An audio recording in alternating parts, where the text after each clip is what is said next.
With almost 200,000 hotels on the planet, it takes something special to stand out from the crowd.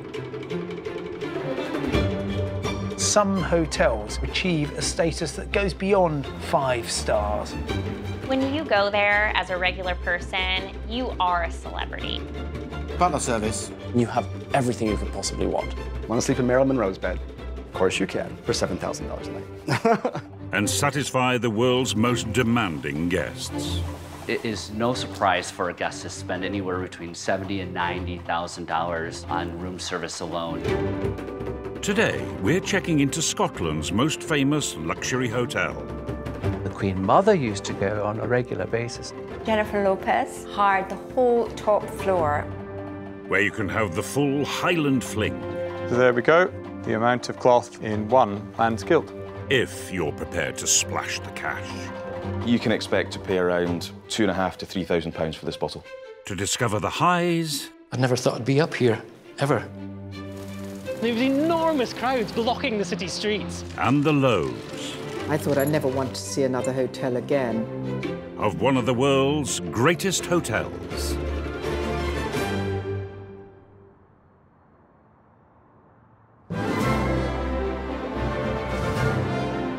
Edinburgh, Scotland's capital city. Famed for its castle, its festivals, its royal connections, and renowned as one of the oldest and most beautiful cities in Europe. And dominating this famous skyline, one of the world's most famous luxury hotels. The Balmoral Hotel is one of the most iconic hotels in the world. It's really unique. It's like something from a bygone age. It is such a fixture in the Edinburgh skyline that you cannot contemplate a time when it wasn't there. 10 stories tall, with a clock tower second only in fame to Big Ben, the Balmoral has 167 rooms and 20 luxury suites, including the J.K. Rowling suite, which, if you're a big enough Harry Potter fan, could set you back upwards of £2,000 for a single night. It's the ultimate in luxury, and they make it their business to be as Scottish as possible. So, for example, you'll have kilted porters, you'll have kilted people carrying your bags. There are kilts everywhere. Should you forget, you are reminded at every turn that you have arrived in Scotland. Everybody likes to be associated with it, and everybody has been to stay there. And if you are somebody now, it's where you go. But this celebrity of the hotel world was only named the Balmoral in the 1990s. It started life over a century ago as the North British Station Hotel, and all because of the railways. The railways developed primarily in the first instance to transport goods, heavy goods like coal, for example. But very quickly they learned that passenger transport was an important money-earning capacity. And throughout the latter half of the 19th century, really we had railway companies opening up all around the country and all falling over each other in order to grab that custom. At the end of the line, in the big cities, the railway companies started building their own grand hotels to capture the business from this new fashion for passenger travel. That phrase, railway hotel, may conjure up in your mind the image of something a little drafty and unprepossessing, but actually the railway hotels were impressive and glamorous spaces. London's first grand railway hotel was the Great Northern in King's Cross, built in 1854. In 1878, York got the Royal Station Hotel. In 1883, Glasgow got the Grand Central Hotel, but Edinburgh was late to the party. The railways first arrived in Edinburgh in the 1830s, but they were all on the periphery of the town, on the south side of the city and in Leith. They didn't arrive in the city centre until the 1840s. The North British Railway in the 1890s, of course, opens Forth Bridge, bringing in huge numbers of passengers into the city. Because you've got this railway station in the centre of town in Edinburgh, it's exceedingly busy. And what the railway company hadn't fully appreciated was the sheer volume of passengers that were itching to use the trains to travel north. Waverley Station in Edinburgh had grown as passenger traffic had grown, and in the 1890s it was decided by the board of the North British Railway that Edinburgh needed a hotel to advertise the power, authority and reach of the railway. It was a bit of a latecomer compared with some of the other English railway hotels, but that meant, I guess, that they felt they had to make it even bigger, even more dramatic. People who travelled by rail were pretty wealthy, so they expected somewhere smart to go to when they arrived. If you were a first-class passenger arriving from the North British Railway, you would have come off your first-class compartment and been ushered into a lift, going straight up to that bridge there. It still survives today. It would have been top-lit, full of vines and plants, but you were shielded away from the smoke and dirt of the steam locomotives below. Effectively, you stepped from your first-class railway carriage into a five-star hotel. And here it is, the North British Station Hotel, rising up from Princes Street with the station way down below. The railway company used 8 million bricks, 13,000 tons of stone and 1,600 steel girders to create a modern palace and a new landmark to rival anything in the historic city. Built in this exuberant, decorative, free Renaissance style, grand and vivacious, something that's quite different from the rest of Edinburgh in many ways. The creation of architect W. Hamilton Beattie, the North British Station Hotel brought unheard of levels of luxury to the Scottish capital. At the time, almost half the city's population lived in two-room flats and were lucky to share a water closet with their neighbours. The hotel, with 300 bedrooms, 52 bathrooms and 70 lavatories, must have seemed like it had arrived from another planet. In fact, the architect had visited some of the grandest hotels all around Europe in order to really design this for the best hotel it could be, the best luxury hotel for the North British Railway Company. 1,000 windows flooded light into every room.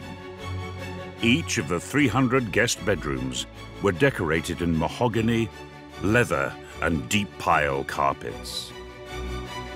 Massive furnaces would devour 200 tons of coal and coke each month, providing guests with 2,000 gallons of hot running water per hour. There was even a sort of early system of air conditioning and air handling throughout the hotel, as well as electrical lifts. So it was a really luxurious hotel.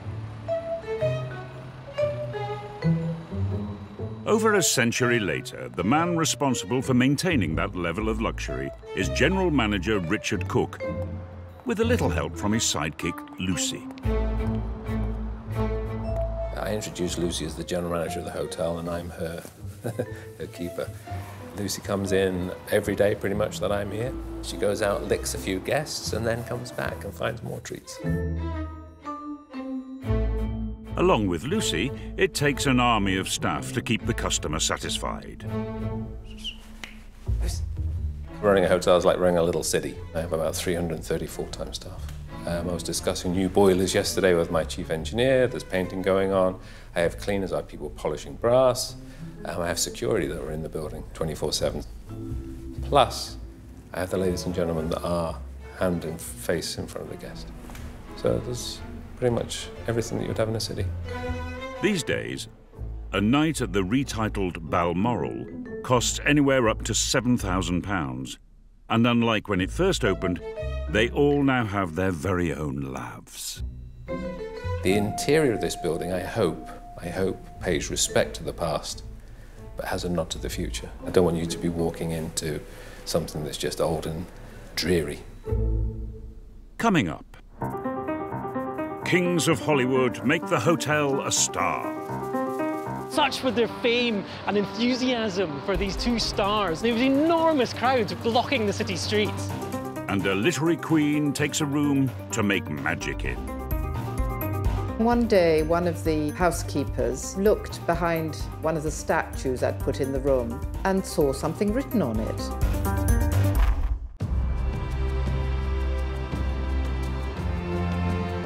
In the 19th century, rail travel became all the rage for the British population, and grand railway hotels started popping up in all the big cities. And in 1902, Edinburgh decided to join the party and build not just a hotel, but a city landmark. The Balmoral, originally called the North British Station Hotel, was designed to knock the socks off the wealthy traveller and make the North British Railway Company appear like giants. It was a statement, an advertisement, a way of showing the power and the authority of the railway. And for the arriving rich, the luxury began the moment your privileged foot touched the platform. You'd arrive at Waverley Station, and in those days you had porters with red jackets who came and collected you, and you would be swept along, it was wonderful, into a sort of palace, really. And to make sure all of Edinburgh got the message loud and clear, the Canny Railway made a gigantic addition to their statement hotel.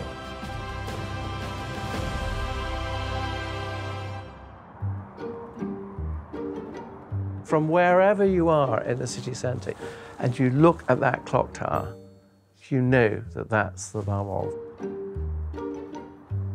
190 feet tall, with 4 13-foot faces, the Balmoral clock tower became an instant landmark. In London, when you have the BBC News, you have Big Ben in the background. Here, for anything for Scotland, you have the clock tower. It says this is Scotland. What the North British Railway Company was determined to do was to make their mark on the city of Edinburgh. It was a very clever civic gift. Responsible for building the famous clock faces over 117 years ago was local artist and jewellers Hamilton and Inches.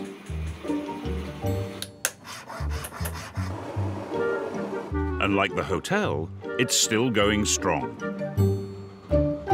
The relationship with ourselves and the Balmoral goes back. It's the clock that everybody knows, it's the clock that everybody looks towards. For many, many years, teams from here used to go and wind the clock. 3 of them went, took half an hour to complete. So probably 2 of them were watching, the other one doing the winding. But either way, a huge process.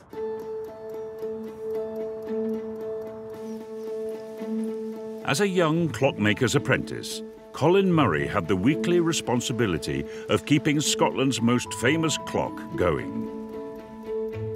He's making the climb to the top of the tower for the first time since the 70s, when the mechanism was digitised.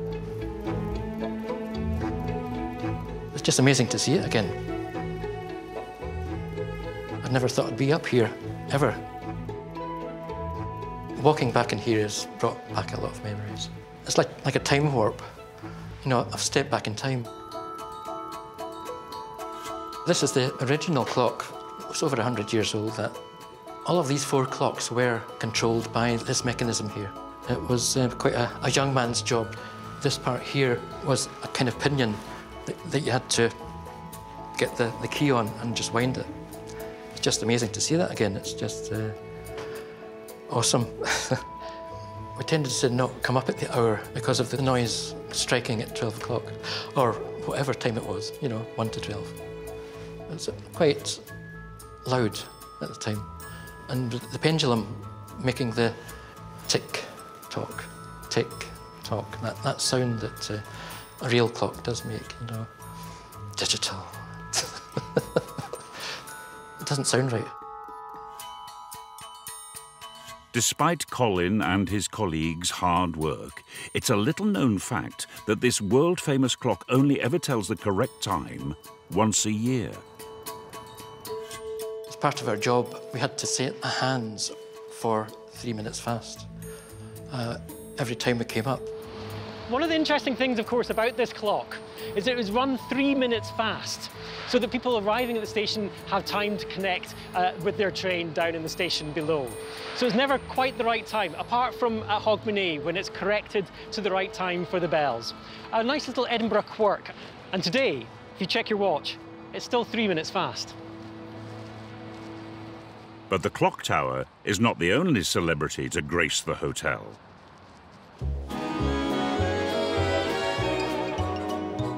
The Balmoral has been the most marvellous stopping point for so many famous people. Sophia Loren, Elizabeth Taylor, Paul McCartney. There has been so many famous people.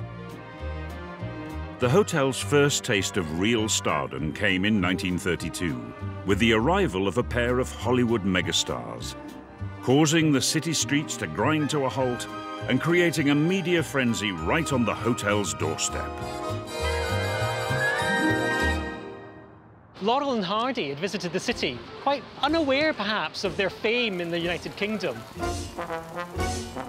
They arrived in Edinburgh, and when they come out onto the platform, they can barely move because of all the people there. And they have, in effect, to be taken into custody by the police to escort them up Princess Street into the hotel.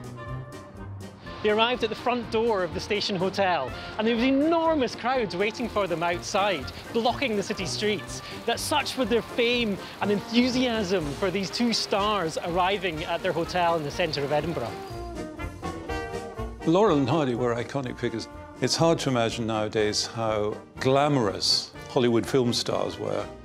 Nowadays, it's a very different sort of thing. It's now all celebrity culture. But if you had Laurel and Hardy turning up, you know, it sort of made the city feel part of an international sort of network. Newsreels of the event put the Balmoral, or the North British as it was then known, even more firmly on the map as one of Europe's greatest hotels.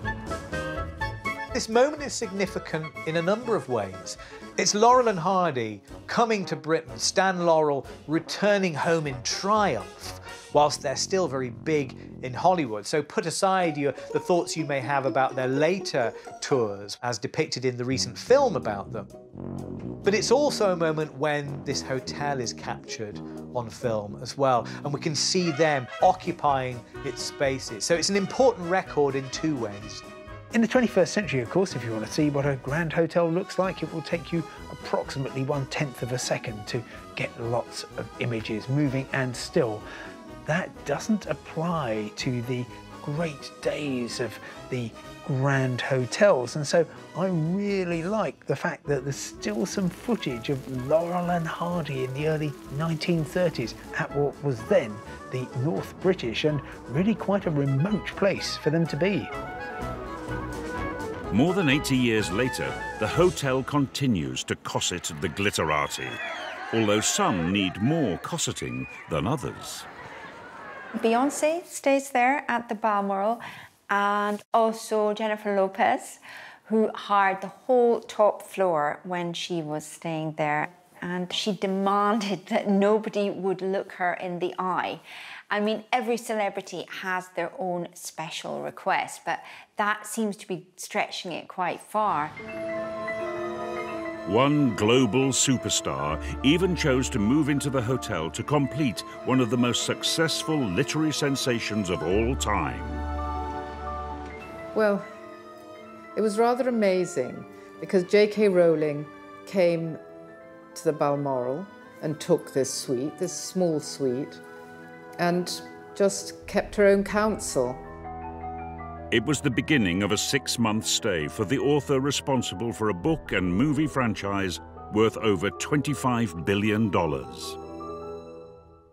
J.K. Rowling began her writing career just a little bit along from the Balmoral in the Elephant House Cafe, creating this character called Harry Potter.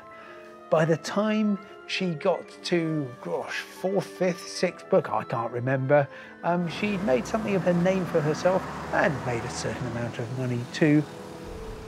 She was coming to the end of one of her books. She was absolutely distraught with the noise of her kids. She had the window cleaner come around. She thought, you know, hang on, I can actually throw some money at this problem now. I could go somewhere really beautiful and serene. Inspired by the magical view of Edinburgh skylines from her top-floor corner suite, J.K. Rowling spent the next 6 months locked in her wizarding world, desperately writing the last chapters of The Deathly Hallows, the final book of the Harry Potter series. And then she left, and we forgot about it. And then one day, one of the housekeepers looked behind one of the statues I'd put in the room and saw something written on it. On the back of the bust, the writer had inscribed in ink, J.K. Rowling finished writing Harry Potter and the Deathly Hallows in this room, 552, on the 11th of January, 2007. So we were very, very excited. Anyhow, we put it in a sort of glass case and we've made a J.K. Rowling room. So I put in an owl and some pictures and lots of books and all the Harry Potter books. Slightly kitsch, but it's very, very popular. Whilst the J.K. Rowling suite has undoubtedly become a mecca for fans, most guests are happy with something a little more Scottish from their stay. The Balmoral is anchored in its Scottishness with the tartan and all the trappings that go with it. It's Scottish opulence and style. And nothing quite says Scotland like tartan. The Balmoral even has its own. Anywhere you go in the world, you see tartan, you think Scottish. I know that there have been imitations round about the world. You know, I think they had some in ancient China, but in fact, tartan is associated with Scotland. And therefore, if you see someone smartly decked out in tartan, you know exactly who they are and what they stand for and where they come from. Creators of the unique Balmoral Hotel tartan are kilt makers to the stars Kinloch Anderson. Anything from Drambuie tartan, Scottish Commonwealth Games team, one at the top, quite recognisable colours from a well-known Scottish soft drink. Established over 150 years ago, the company has made traditional and bespoke tartan for celebrities, big business, and even royalty. Some tartans here are quite newly created. This is the Edinburgh Zoo panda tartan. 2 pandas came from China to Edinburgh, and Edinburgh Zoo came to us to have a special tartan to commemorate it. Here we go, Balmoral Hotel. This is the one we're looking for. Built to weather the rugged Scottish landscape, the traditional kilt can take anywhere between 8 to 18 hours to make and can last for over 100 years. It's no wonder they can cost close to £1,000. What people perhaps don't realise in a man's kilt is just how much cloth goes into one man's kilt. You could take that in, please. I'll take this end. The amount of cloth in one man's kilt.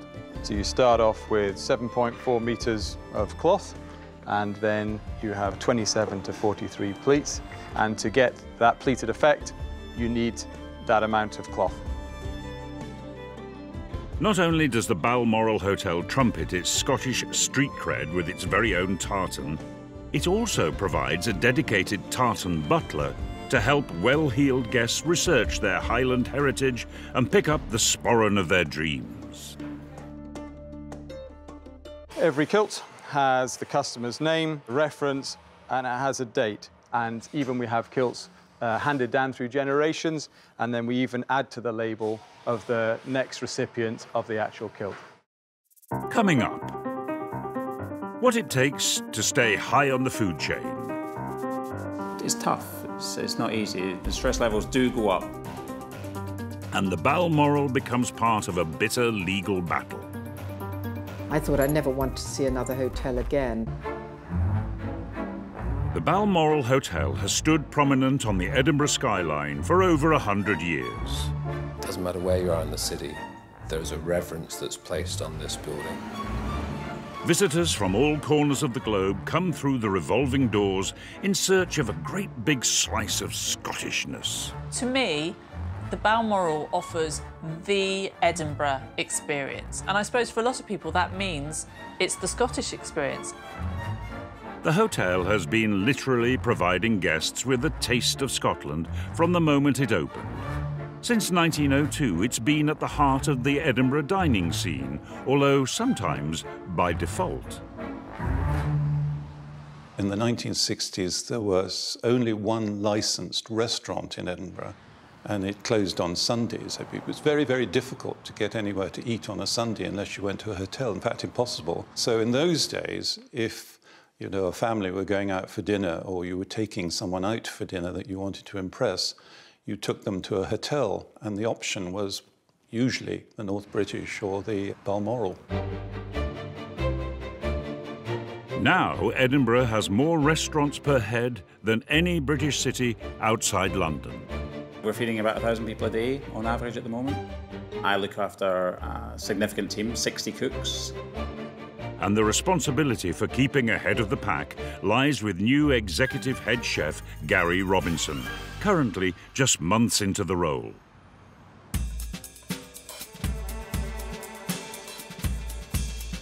The hotel is one of only 10 establishments in Scotland to hold a coveted Michelin star. Its #1 restaurant has boasted one for the past 16 years in a row, and Gary and his team want to keep it. Every meal that we serve, every piece of food that we put together, all the eyes are on us. There's a limited amount of Michelin stars in Scotland. Nothing goes onto that menu without weeks and weeks of trials and tests. We're testing and tasting all the time. Of course, Michelin-starred perfection comes at a price. A 3-course dinner will set diners back £90 a head without wine. Or if they're in the mood for an 8-course hogmanay feast, they could expect to pay £325 a head. But there's one place in the hotel where you could spend even more than that on a single drink. Scotch whisky is the national drink of Scotland, and it comes with hundreds of years of history. The first record of Scotch whisky being made is a very simple footnote in the Rolls of the Exchequer from 1494, where some barley was sold to Friar John Corr, wherewith to make aquavitae. And aquavitae is Latin for water of life, and from there you went to Uisge Bay in Gaelic, and then Uisge, and then whisky. The hotel's Scotch bar holds over 500 bottles of the stuff, ranging from the very affordable to the wallet-busting expensive.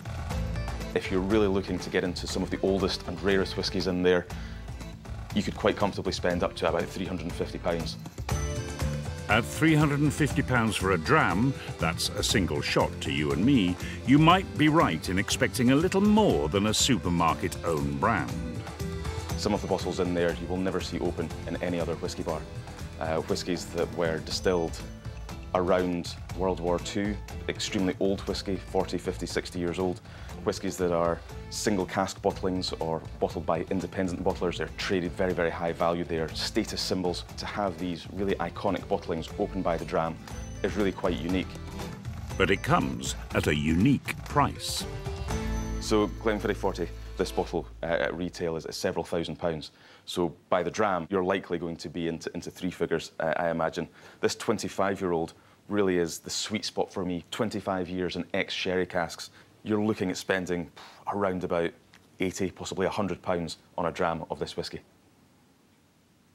A Mortlach distilled before the Second World War. We see it was distilled in 1936. You'll never find a bottle like this on any other whisky bar. So if you're going to splash out upwards of £300 for just one wee dram, how do you get your money's worth? When you're tasting whiskies of this calibre, the best thing to do is to get it into a nice nosing glass such as this, where we can really appreciate the colour, which is coming entirely from the cask the whisky's matured in. Second thing to do, give a little swirl around.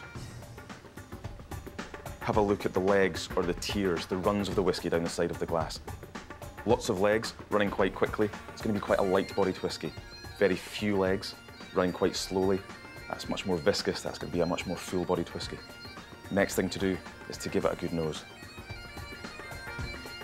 And really appreciate all the aromas.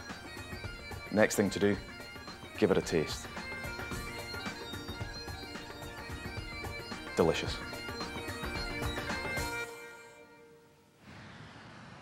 Originally, this grand hotel was owned and operated by the now defunct North British Railway Company.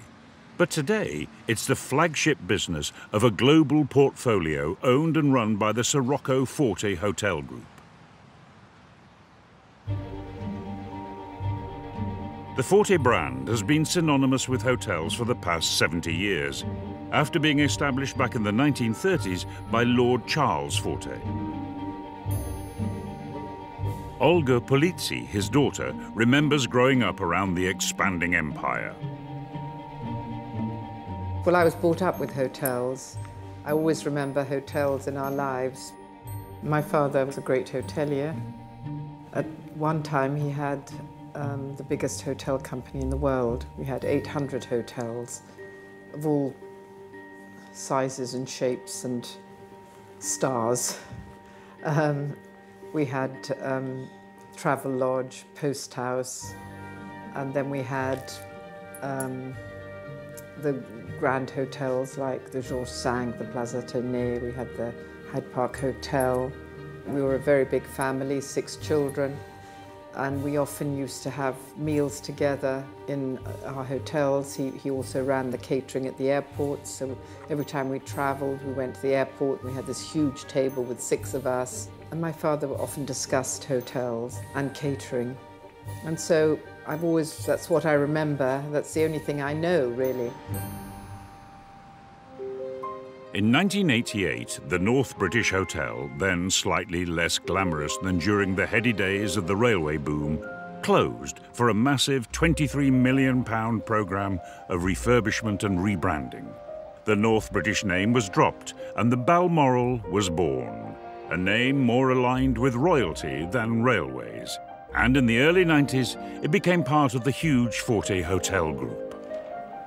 It was always important. It's special. It's big, it's huge, it's beautiful, it's architecturally beautiful. In 1992, Olga's brother, Sirocco Forte, succeeded his father as chairman of the family's hospitality empire. But just 4 years later, a £4 billion hostile takeover by the Granada Group saw every single hotel wrested from the Forte family's control, including the Balmoral. His own future now uncertain, this was clearly a bitter blow. Well, of course I'm disappointed. I think we've delivered a lot of value for shareholders. We've done a very good job in defending this company.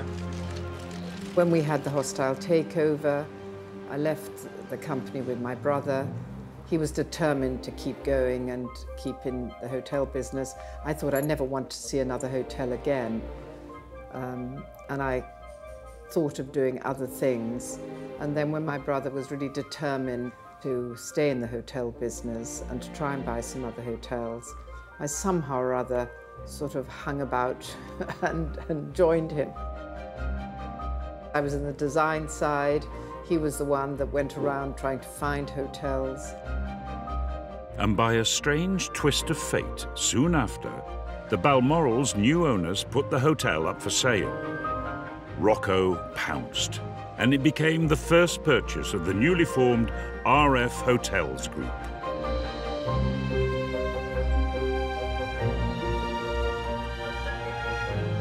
It was incredibly important. It was such an exciting time when we finally bought the Balmoral. It's the most wonderful, strong, important building, this wonderful Victorian pile. Owning that gave us confidence and set us on the path to building a new company. So I've always got a special place in my heart for the Balmoral. Olga continues to be at the heart of the business, and as director of design, is responsible for the look of all the Balmoral's interiors. I've probably done more hotel bedrooms than anyone in England, maybe in the world. It's always difficult to decide how you're going to go in a hotel, how you're going to design it. And the Balmoral was the same. You know, I have to try and make it feel as if you're in Scotland. I don't want to be too obvious, too ordinary, so I don't have tartan carpet, but they've got a feel, they've got a little bit of a check, they've got this heather colour. You know, I've spent hours thinking about colour and furniture and layout. You've got to have a comfortable bed, you've got to have good lighting, you've got to be able to see the television from a bed, from a chair, you've got to have somewhere to put down a bag. The bathrooms, you've got to have good mirrors. But then it's nice to have something unexpected, something that makes someone smile. I'm amazed how often people mention books.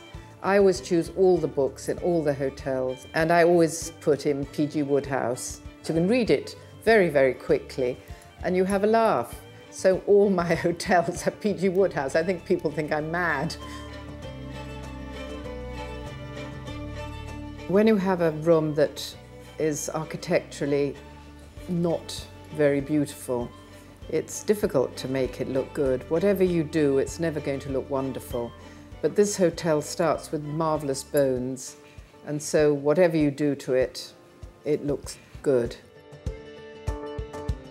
One suite in particular demanded extra special attention. The Scone and Crombie is the hotel's most expensive suite. And if you wanted to stay there, you'll receive a bill to the tune of upwards of £7,000 for just one night's stay. The top suite now is the Scone and Crombie suite. And this is an amazing suite. Even has an open fireplace, freestanding bath.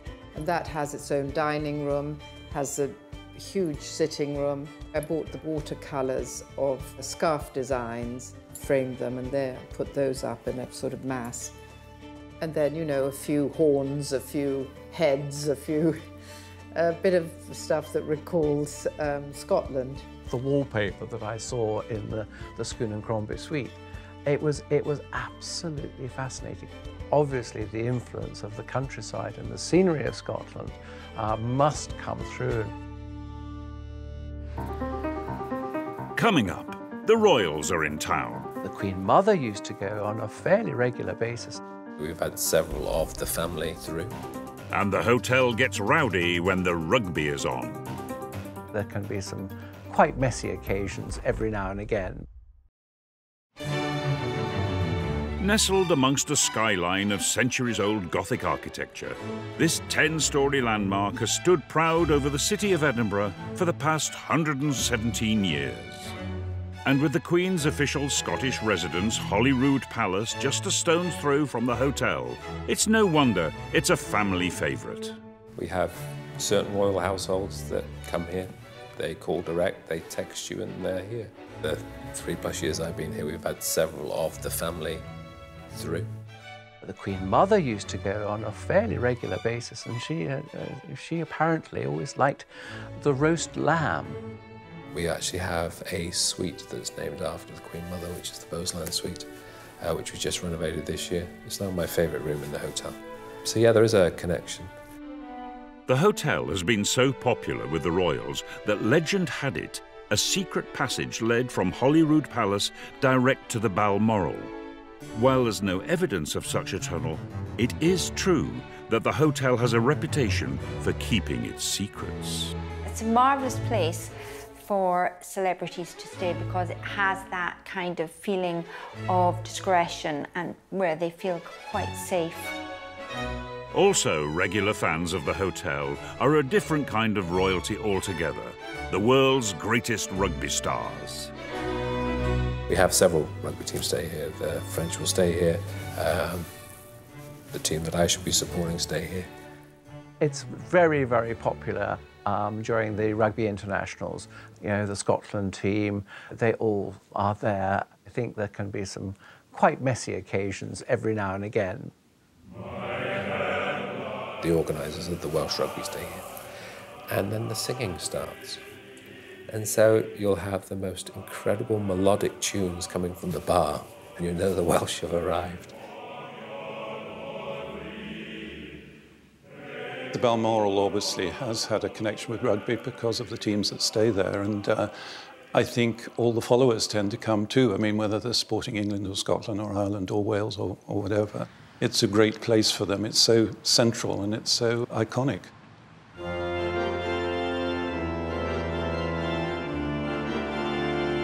And in the summer of 2011, British rugby stars and the Royals would be back in the city, together this time for a right royal wedding. Rugby ace Mike Tindall and Princess Anne's daughter Zara Phillips had tied the knot. The first royal wedding in Scotland since Zara's mum married there in 1992. And with the princess's mum also a patron of the Scottish Rugby Union, it's no surprise that the Balmoral Hotel played host to Zara's pre-wedding breakfast and 300 of their guests. The cameras of the press were kept firmly at bay as part of a wedding security operation rumoured to have cost £500,000. But this hotel is more than just a favoured hangout for the rich and famous. As one of the oldest and most expensive hotels in Edinburgh, guests expect something special. What the Balmoral offers is unique. I think the question that I have to keep asking is it relevant? It is unique. I am the only jet that's selling these 500 single malts. I have a staffing ratio that's unlike anyone else. I'm charging a different price to everybody else. I'm the only one that has award-winning suites that have been renovated in the last 2 years. So yes, we are offering something unique. Is it relevant? And is it what the guest wants? That's the real question.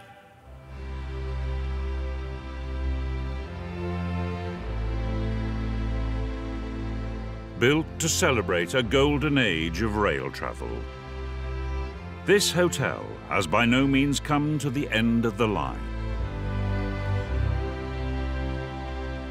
The Balmoral has changed the face of hospitality in Edinburgh. Before it arrived, there was no such thing as a luxurious hotel. It has given the city grandeur and a place that you can stay knowing you will get top-class service and a place with history written throughout its rooms. The hotel's seen the great and the good and has fed an inordinate amount of people and looked after an inordinate amount of people. Changed beds for hundreds, thousands, tens of thousands of people, and it will continue to do so.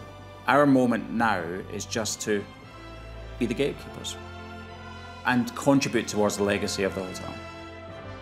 If you're prepared for your age, you will manage your age well. So we have to be always thinking ahead.